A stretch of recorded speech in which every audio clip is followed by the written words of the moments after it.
We're back for vlog 2.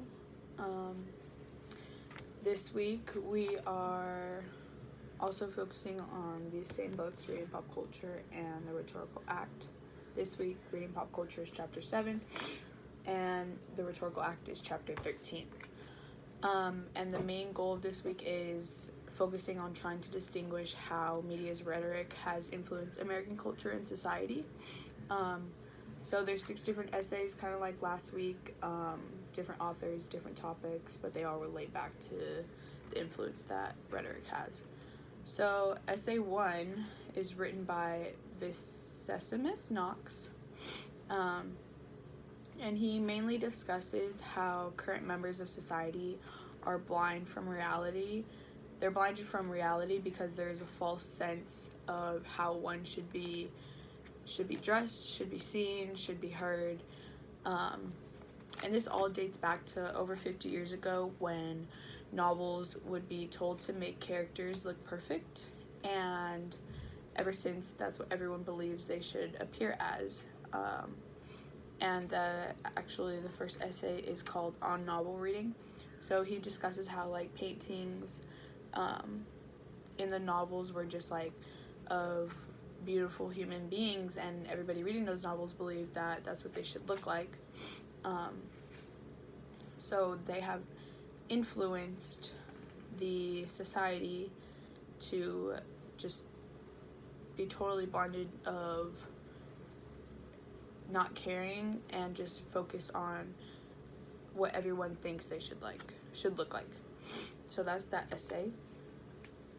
The second essay is written by Robin Brenner, and she writes about fan culture, and this fan culture is ranging from ages 13 to 65, and the community is diverse with all different races, sexes, and ages, and they're very open to the LGBTQ plus community, and they basically create their own rhetoric to be able to influence themselves and others, with writing just like blogs and things that they believe in. With the American culture today, they are able to create their own sense of community because they feel normal. It's called Teen Literature and Fan Culture. That's the essay. And yeah, they just feel normal there because they feel as if they don't fit in anywhere else. So they are influencing themselves and others. And the third essay is by Frank Rose called The Art of Immersion, Fear of Fiction. So this discusses the video game portion of society. The rhetoric is obviously going to be different than the rest, just like how it would be different with teen culture. It's different with everybody. They create new things and release them, influencing others to play. So the players will basically play until they literally cannot play anymore because the creators haven't even gotten that far, because many creators think they plan it out to where it should take players months to accomplish the goal of the game, but those who are strongly dedicated finish it in days, even a day.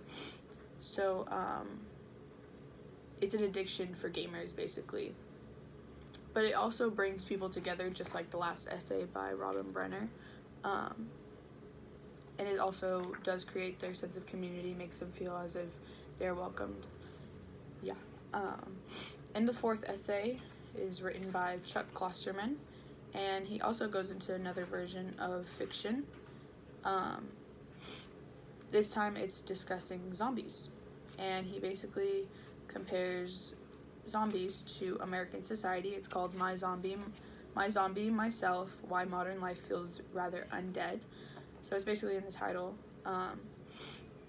The analogy, I really like the analogy he uses. So basically he's saying that zombies are like the internet, media, and every conversation we don't want to have, so everything we avoid. And if we surrender, we will will be overtaken and absorbed. So, like, we can just be killed, basically.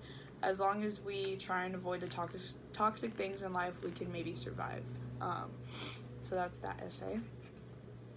Our second to last essay discusses the rhetoric when it comes to society trying to settle. It was written by Jacob Barak, and it's called Escape from the Matrix.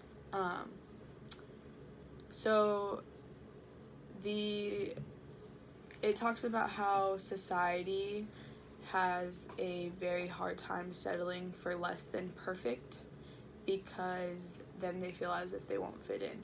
So if somebody goes shopping and they don't find the perfect outfit, it's hard for them to carry on with what they're trying to do because they couldn't find the perfect outfit to fit perfectly into society. He also emphasizes the term FOMO, which means fear of missing out. If they miss out, they won't know what's happening and won't know how to currently fit in. They just feel as if they are lost. And this is more of my generation, unfortunately. My generation, and even some older, and it's very strong in the younger generation. And it's mainly because of technology, because you see everything on Instagram, and that's basically Instagram, Twitter, everybody's on there, so you feel as if you're involved, and if you're not, then it's just hard for people to accept that. Our final essay is written by Bo Moore, who discusses that video games should not be played with any stranger. They should not be played with people you do not know. They should be played with friends, because it causes isolation and prevents people from growing and expanding in society. So that is chapter 7 of Reading Pop Culture for this week. And then for reading the Rhetorical Act, we are focusing on chapter 13, and it's called Understanding the Medium of Transition. So it correlates with reading pop culture and just how media technologies influence our messaging behavior and shape the way we send and receive rhetorical acts. So the purpose is to educate readers how to be aware of media text, so we are not blind to what is being told to us. So, for example, if you go on Instagram and a message is being delivered but you take it as a different way, that is a rhetorical way that media persuades us and just leads us in the direction of false sense of reality and hope and all of the above. So the overall big understanding is that media is powerful because it persuades our culture, carries moral authority, and acquires special influence through their means of transmission. So first of all, all media is constructed. For example, media journalists, they do not cover stories. Those are the media reporters. The media journalists, they co-create the story, so it is important to get multiple views. So when reading your news, it is important to get multiple views from different sources for one report, just so you get a all-around view of what is true, because journalists will mix it around.